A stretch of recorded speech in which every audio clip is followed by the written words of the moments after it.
रुक करते हैं मध्य प्रदेश की खबरों की ओर।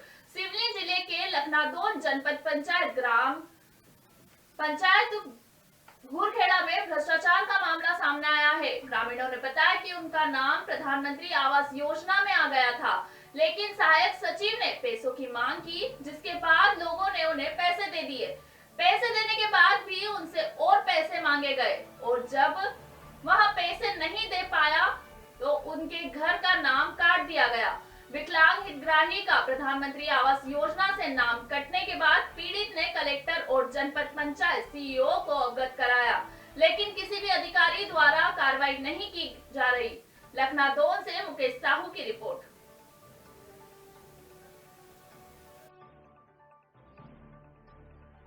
में गए सचोक है, हमने 5,000 रुपया दिए और मांगे नहीं दिए उनने, तो घर 5,000 नहीं दिए घर। अच्छा हैं? कौन सी ग्राम पंचायत है? घूरवाड़ा देव की बाई ग्राम पंचायत घूरवाड़ा, निवास घूरवाड़ा।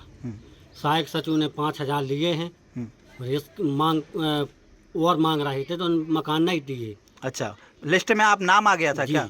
अच्छा, माताराम का भी आया था, मेरा भी आया था। अच्छा, इसके बाद में भी 5,000 लेने के बाद में उसने और मांग रहे थे। अच्छा, नहीं दिया। नहीं दिए तो फिर क्या किया उनने? नहीं दूं के तो जो कछु करने कर लेना। तो नाम काट दिए क्या आपका? नाम काट दिए। और क्या समस्या हो रही? और इसलिए समस्या मैंने कलेक्टर महोदय के भी आवेदन दिया था। अच्छा, उसने भी सीईओ के भी आवेदन दिया था। सीईओ ने अभी कोई कार्रवाई नहीं करा। अच्छा। अभी मेरी शिकायत चल रही है, अभी बंद नहीं भैया।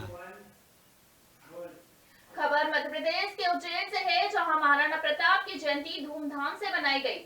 राणा राजपूत समाज के अध्यक्ष अभाशंकर गहलोत बताया कि महाराणा प्रताप वो शख्स थे जिन्होंने दुनिया को दिखाया कि अपने राज्य, धर्म और आत्मसम्मान से बढ़कर कुछ नहीं।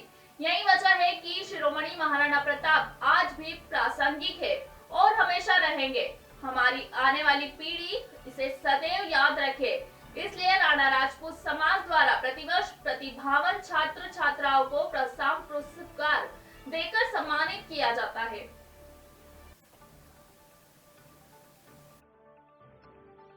आज महाराणा प्रताप की 484वीं जयंती के अवसर पर प्रति वर्षानुसार मेधावी छात्र छात्राओं का सम्मान समारोह आयोजित किया जाता है। इसमें समाज के लड़के लड़कियां अच्छी डिग्री के साथ आगे बढ़े और आज नौजवानों के आह्वान पर हमारे युवा अध्यक्ष नीलेश गहलोत और सारी मंडली के आह्वान पर आज ये निर्णय लिया गया है कि सुबह 11 बजे महाराणा प्रताप की स्टेचू पर माल्यार्पण किया जाएगा। उसके बाद जो है यहाँ ये चल समारोह जो है निकास, तेलीवाड़ा, कंठाल, मालीपुरा से होता हुआ स्टेचू पे माल्यार्पण करा। यहाँ पर उपस्थित हुए और सभी लोगों के द्वारा महाराणा प्रताप स्टेचू पर जाकर माल्यार्पण किया गया। ये सभी युवाओं के द्वारा वहाँ पर माल्यार्पण किया गया। बढ़ते अगली खबर की ओर। उज्जैन के अवंतिका तीर्थ में एक बार फिर इतिहास रचने वाला है। श्री ललिता महात्रिपुर सुंदरी शक्तिपीठ आश्रम नरसिंह घाट में 9 जून से 3 जुलाई तक शुक्ल यजुर्वेद का ऐतिहासिक घनपाठ वेद मूर्ति ऋषभ शर्मा द्वारा किया जा रहा है। एकाकी घनपाठ पारायण के पहले विधिवत गणेश पूजन के बाद रामघाट से कलश यात्रा निकाली गई। यात्रा में सभी महिला माथे के ऊपर कलश यात्रा लेकर चली। बड़ी संख्या में महिला और पुरुष कलश यात्रा में शामिल हुए। रामघाट से यात्रा नरसिंह घाट तक होते हुए त्रिपुरा सुंदरी आश्रम पर समाप्त हुई, जिसके बाद विक्रम विश्वविद्यालय के पूर्व कुलपति डॉक्टर बालकृष्ण शर्मा के आतिथ्य में घन पारायण पाठ कार्यक्रम का पूजा अर्चना करने के बाद शुभारंभ हुआ।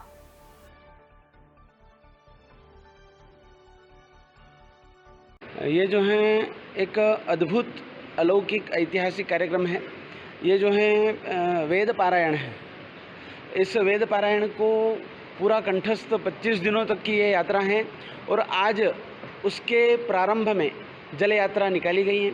उस जल यात्रा में वर्धिनी कलश आदि का स्थापन करके उनका यहाँ स्थापन किया गया है एवं सर्व प्रकार से निर्विघ्नता के लिए वर्धिनी की स्थापना होती है। ये जो वेद पारायण है आज 9 जून से प्रारंभ होगा और 3 जुलाई तक इसका 3 जुलाई को इसको समापन सत्र है, आज अभी उद्घाटन सत्र हैं। तो इसमें वेद पारायण में भी मुख्य रूप से घन पारायण है। वेद पारायण जो होता है वो सामान्य से 13 गुना अधिक बड़ा घन पारायण होता है उसका, है ना जी। तो इसमें ये हमारे ऋषभ सागरमल शर्मा जो हैं ये इस पारायण को कंठस्थ करने वाले हैं। और यहाँ के उज्जैन के अवंतिका के इतिहास में प्राचीन लोगों से चर्चा करी तो उनका कहना है कि ये प्रायः 200-250 साल में तो हमने नहीं सुना है, इसके पहले कब हुआ था ये पता नहीं। तो हमने अंदाज इसका लगाया कि कम से कम 250 वर्षों में तो नहीं हुआ, ये तो पक्का है, ऐसा मान करके अभी अपने अवंतिका और मध्य प्रदेश के लिए ऐतिहासिक क्षण है। तो इसमें जो भी श्रवण करना चाहते हैं कुछ ऑनलाइन के माध्यम से भी उपलब्ध रहेगा, और प्रत्यक्ष आकर के यदि श्रवण करते हैं तो सभी का स्वागत है। बढ़ते अगली खबर की ओर। सफाई अभियान के अगले ही दिन शिप्रा नदी के घाटों पर फिसलकर कोटा से आए श्रद्धालु घायल हो गए। घायल को जिला अस्पताल में भर्ती कराया गया। शिप्रा नदी में स्नान करने के दौरान नदी में जमी काई से श्रद्धालु का पैर फिसल गया, जिसकी वजह से श्रद्धालु घायल हो गए। बता दें कि बीते कल नमामि गंगे अभियान के तहत शिप्रा घाट पर चलाए गए अभियान में महापौर, विधायक, प्रशासन और जनप्रतिनिधियों ने ब्रश हाथ में लेकर घाटों की सफाई करते हुए फोटो खिंचवाई थी, लेकिन हकीकत अगले ही दिन पोल खोलती हुई दिखाई दी।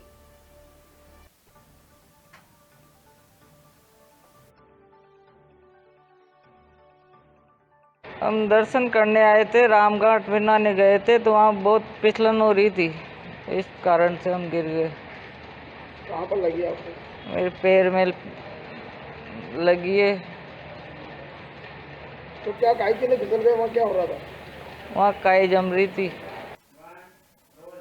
खबर उज्जैन से है, जहां नीलगंगा मार्ग पर लगी बिरसा मुंडा की प्रतिमा पर माल्यार्पण कर बिरसा मुंडा की पुण्यतिथि पर श्रद्धांजलि दी गई। प्रतिमा के आसपास सौंदर्यीकरण को लेकर बौद्ध समाज के लोगों ने प्रतिमा के समीप एकत्रित होकर महापौर और निगम प्रशासन से मांग की। अखिल भारतीय परिसंघ के जिलाध्यक्ष जे.के. मालवीय एवं धर्मेंद्र सोलंकी ने बताया कि मूर्ति पर माल्यार्पण कर स्थानीय प्रशासन जनप्रतिनिधियों से सौंदर्यीकरण करने की मांग की गई है। इस मौके पर अखिल भारतीय परिसंघ के जिलाध्यक्ष जे.के. मालवीय, भारतीय बौद्ध महासभा के जिलाध्यक्ष आर. जवादे, मीडिया प्रभारी धर्मेंद्र सोलंकी, अन्य पदाधिकारी इस दौरान बड़ी संख्या में उपस्थित रहे। आज स्वतंत्रता संग्राम सेनानी जी की शहादत दिवस है और शहादत दिवस पे हम सभी संगठन यहाँ पर उपस्थित होकर उनको हमने माल्यार्पण किया। माल्यार्पण के साथ साथ जब हमने ये देखा कि इतने महान विभूति को एक सामान्य इंसान के रूप में, एक वनमानुष के रूप में यहाँ पर स्थापित किया गया है, तो बड़ा दुख हुआ। और इस दुख को हम यहाँ पर शासन प्रशासन के सामने रखना चाहते हैं कि आगामी 15 नवंबर को इस महान विभूति का जन्मदिन है, उसके पूर्व यहाँ पर इसका विधिवत लोकार्पण करें। क्योंकि ये उज्जैन दक्षिण है, ये हमारे मुख्यमंत्री जी का क्षेत्र आता है, तो मैं उनसे विनम्र निवेदन करता हूँ कि इस महान शख्सियत को एक सामान्य इंसान के रूप में न स्थापित करते हुए इसका विधिवत लोकार्पण करवाएं। 15 नवंबर तक हम इंतजार कर रहे हैं। हम सभी संगठन यहाँ पर उपस्थित हैं। मैं डोम परिसंघ का जिलाध्यक्ष जे.के. मालवी आप सभी संगठनों के माध्यम से यहाँ से अनुरोध कर रहा हूँ कि जो मांग आपसे की जा रही है वो एक जायज़ मांग है। हमारे जितने भी महापुरुष हुए हैं उन महापुरुषों को एक सामान्य इंसान के रूप में कभी भी स्थापित नहीं किया जाना चाहिए। जब से यहाँ पे स्थापना हुई है आप देख सकते हैं कि यहाँ पे कोई नेम प्लेट भी नहीं है। एक मोगली का चित्र वहाँ पर स्टेचू दिख रही है, उसी की भांति एक वनमानुष की तरह, एक सामान्य वनमानुष की तरह यहाँ पर हमारे बिरसा मुंडा जी को स्थापित किया गया। बिरसा मुंडा जी के महापरिनिर्वाण दिवस पर मैं उनको श्रद्धांजलि भारतीय बौद्ध महासभा और सभी संगठनों की ओर से देता हूँ। और जो उज्जैन जो नगर निगम है, यहाँ पर आप देख रहे हैं कि जो हमारे बिरसा मुंडा जी जिन्होंने ज़मीन और जंगल की लड़ाई लड़कर इस बहुजन समाज को ही नहीं बल्कि पूरे भारत देश में एक इतिहास रचा है और उन्होंने हमारे अधिकारों की लड़ाई लड़कर हमें एक हक अधिकार दिया।